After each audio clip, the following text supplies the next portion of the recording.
Hey my friends, Mike here, today with another little drum production, drum sample production tip. Today it's all about like getting that 70s analog vibe.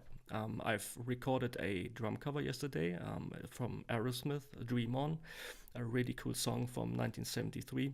And when thinking about samples, most of the time people associate samples with like that in your face over the top metal hard rock, and this is cool, and the most samples are like made for that. But luckily there are enough good samples on the market to really like matching all genres from all the last decades, and this is quite cool, and I'm a big fan of like the possibilities nowadays what sample can like do to your music. And this is really cool to have the option like to sit on your e-drum and record like a 70s or 60s style of music. So first of all, let's have a quick listen on the song. The older guys from will probably recognize this. Eminem took some samples from that song, but this is the original version from 1973. It went by like dusk to dawn. Isn't that the way? Everybody's got the dues in life to pay.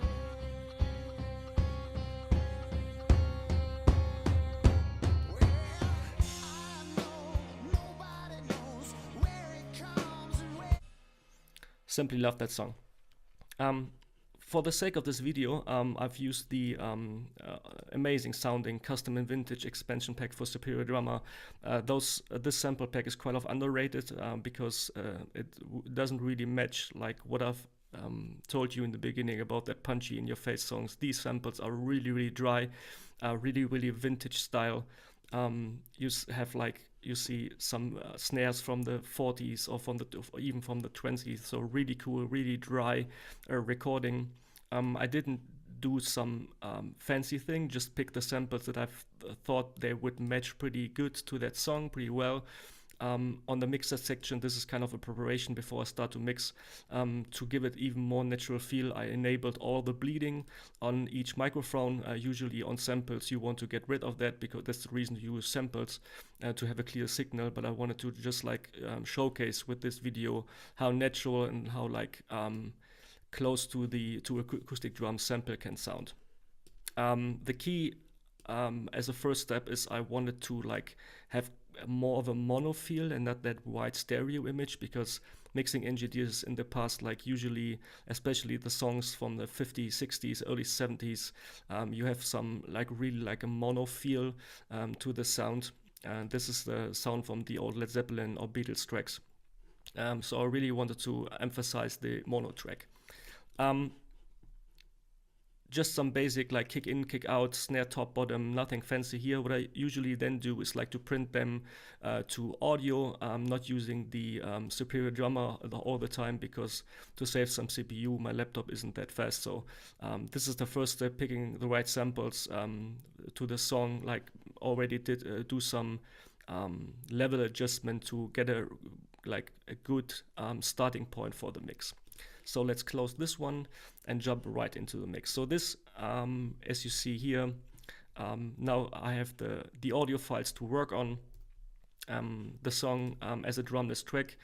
Usually I use when I really want to do the mixing, and I will probably do this after this video before releasing the drum cover of that performance. I will download from karaokeversion.com, my #1 source for drumless tracks. I will download the individual tracks to really like take a step further into the mixing, but for the sake of this video I think this will work. So to gain like that 70s vibe, you have to like to be aware of something, of some basic things, nothing special. Usually what I do on all my mixes is I have a kind of a top bottom approach. That means that I start usually on the master bus, on this 2 bus, the stereo bus, you name it, like some overall processing over the whole song. In this case I use Ozone 7 Advanced. This is a quite expensive but one of the best like mastering and mixing plugins on the market. You see here I've just used some vintage style EQ, compression, tape machines, and a limiter. All those plugins, like they sound really good and really like smooth, but they add all that analog vibe to the song. So you see all of the other plugins are disabled for now, and I will now show you. I will just like bypass that here. I will play back the track, and then you have a listen when I bring this back in, what kind of analog warmth and like vibe this processing, though I didn't do like drastic moves, just some basic, you see 0.5, 0.6 dB, nothing special. You really have to be careful like not to over process when you using EQ and compression on the master bus. So this is the track, first bypass, and then I will bring it in.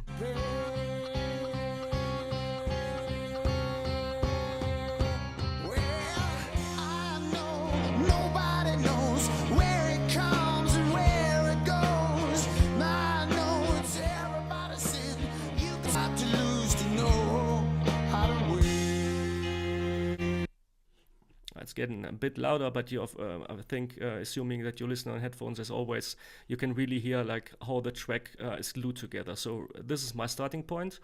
Secondly, I then move on to the drum bus. I like top down method. First the master bus, then the drum bus. I've used for all the individual tracks just Steven Slate. The processing, because all his EQ and compression recreates the analog vibe and analog steel from the old-time SSL and Neve, that vintage mixing consoles from back from the days. So this is like what I used on every track. But let's have a listen what I did on the drum tracks. Here are the drums, the drum track without any processing. I will mute the reverb for that moment. So these are the drums. I will jump to the final section where more stuff is happening.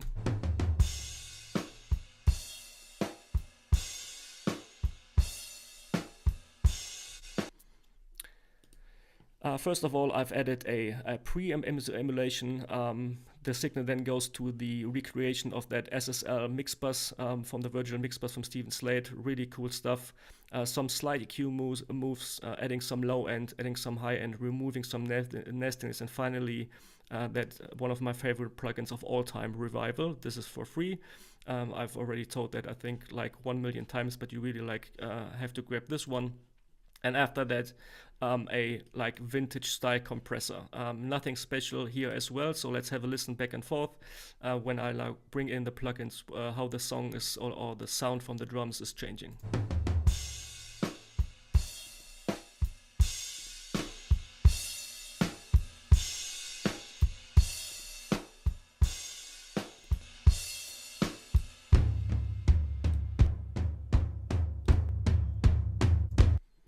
So you hear you need nothing really special to really like bring this forward. There's no crazy moves going on because like the engineers back in the days in the 70s like didn't have access to all the fancy plugins that we have nowadays. They just had to stick like on basic EQ, basic compression, some reverb, and the sounds like from that age really like are really great.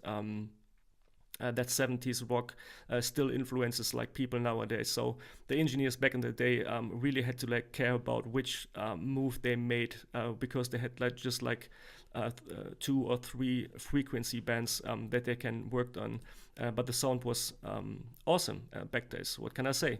So top bottom, next step after processing the drum bus, I then switch, and this is a good tip like for mixing anything, start with the drum bus and then go to the overheads or the room mics, because this is like a kind of a image of the whole drum track. So after drum bus, I usually start with the overheads or the room. In this case, I start with the mono room because what I said back in the 70s, the 60s, the tracks had that like mono analog vibe. So for this case, I will start with a mono room mic. So this is how it sounds without any processing, just the processing on the drum bus.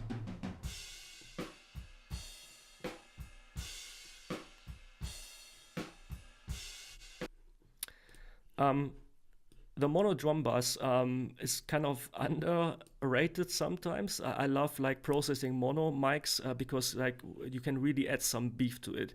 Again here I'm adding quite a good amount of a low end to give it some punch, some high ends, and really like a vintage style compressor.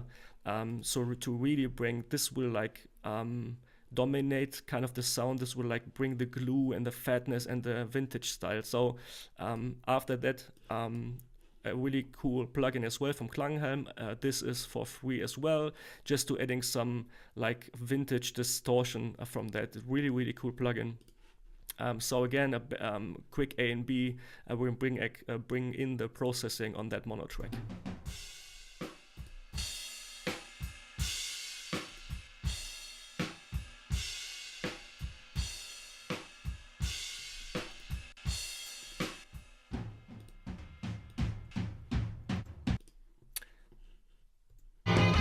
Dream on, dream on, dream on, dream on, dream on. So I did the same for the room mics and the overheads. You see always just one EQ for the overheads, not even a compressor, because you really have to be careful to like compress the overheads to have like a smooth cymbal sound. The same for the room mics, EQ, compression, another EQ, nothing special, and always like the Klanghelm plugin. This is really cool. I use this drive knob to drive that like vintage distortion, and you can like dial in if this plugin is responding to the high end and to the low end. And when I remember, I just on the mono track, I really like fatten up that really, really low end, and on the overheads, just a tiny bit of that low end. So here are the 3 like room microphones. I would just solo them, and then like bypass the processing and bring it back on.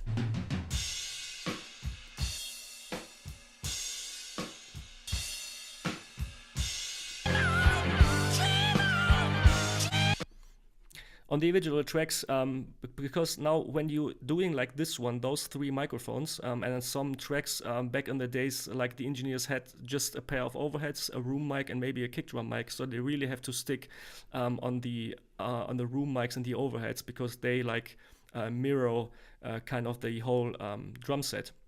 So if you like getting those guys really sit in the mix, you probably like have like more most of the work already done. So not to bore you, I will just like activate them. This is like on the kick drum, nothing special, just like to enhance it. And usually I just when I start mixing the kick drum or the snare mic, I always like having the overheads going on, not to like tweaking and processing the kick drum for half an hour on its own, because no one from your listeners or your YouTube watchers or ever listening to your music will listen to your kick drum or a snare drum on its own.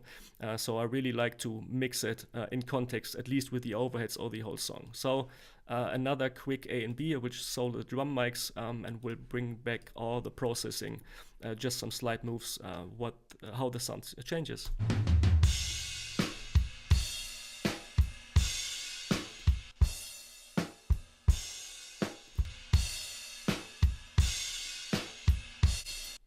And finally, of course, some reverb, because reverb is always good on drums. The sound was quite dry and like small, so I really needed to add some reverb. This is how it sounds on its own.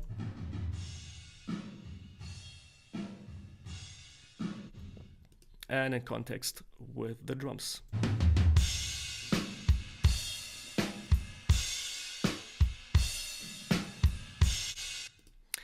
And finally, after I got the drums done, I went to the song. Some basic EQ. There was some frequencies that are kind of nasty in that production.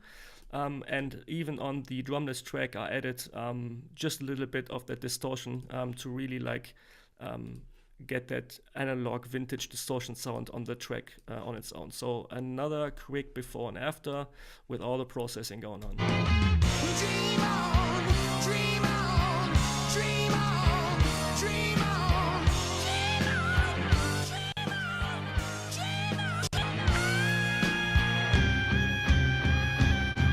And as I said, most of the work is really going on those 3 microphones. So let's just have a listen when I just like bypass the processing on the 3 room mics, how the sound really changes. dream on, dream on, dream on, dream on,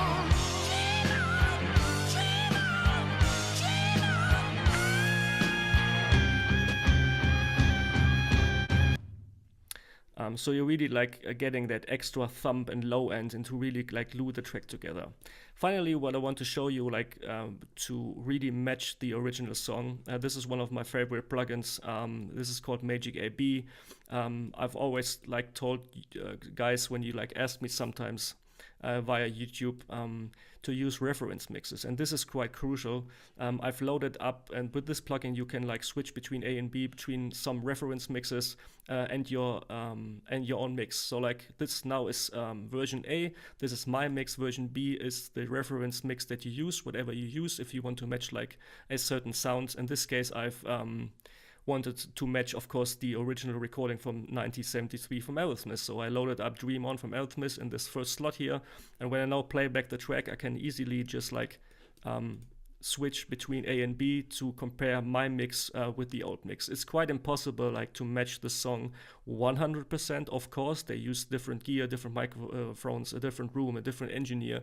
The thing with reference mixing is just because like you want to check how your snare sits in the mix, the kick drum, the guitar. So it's if you like get the overall balance right. So I will play now the track. The A is my mix, and I will switch between A and B so you can have a like impression how close I came to the original mix.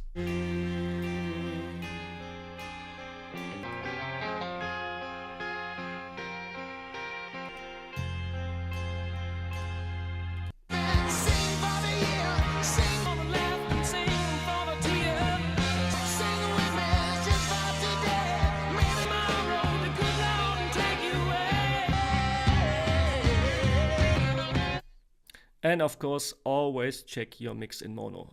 You know, like there are so many songs there sound great in stereo, but you have to switch to mono sometimes. You can do this in Reaper here as well when you're like enabling that button on the master bus. This is quite crucial to always check your mix in mono, because most of the people, when you check your like analytics section within your YouTube channel, most of the people like listening to your videos and your songs on their smartphones, and they are usually mono speakers or crappy laptop speakers. So always check in mono. What I tend to do usually is like I mix even in mono. So most of the time I mix my whole song in mono, and when it sounds good in mono, it will sound great in stereo. So we can even like A-B the song in mono. So this is my mix in mono, and then we'll switch between A and B to the original song.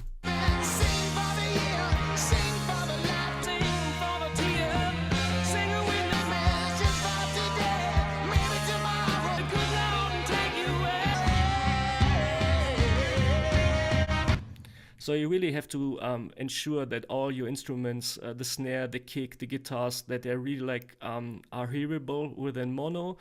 Sometimes you have the danger, like when working in stereo, that you like just your drum performance or the whole song sounds really great on your good quality headphones, but just you print down the track and listen to it on your phone, and you're thinking, oh my god, what did I do to the song, because it sounds crappy in mono. So always check your mix in mono.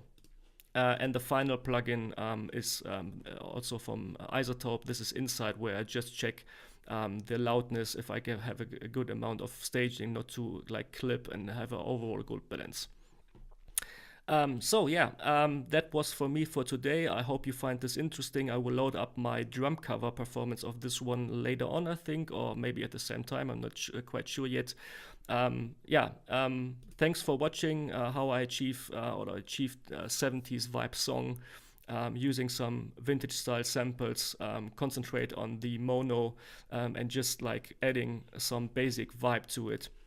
You can really like recreate a good vintage style sound with drum samples. As always, if you have any questions or comments regarding this video, this topic, leave a comment below, ask me some questions. I appreciate every of your reactions. So thanks for watching again. Bye bye, see you next time.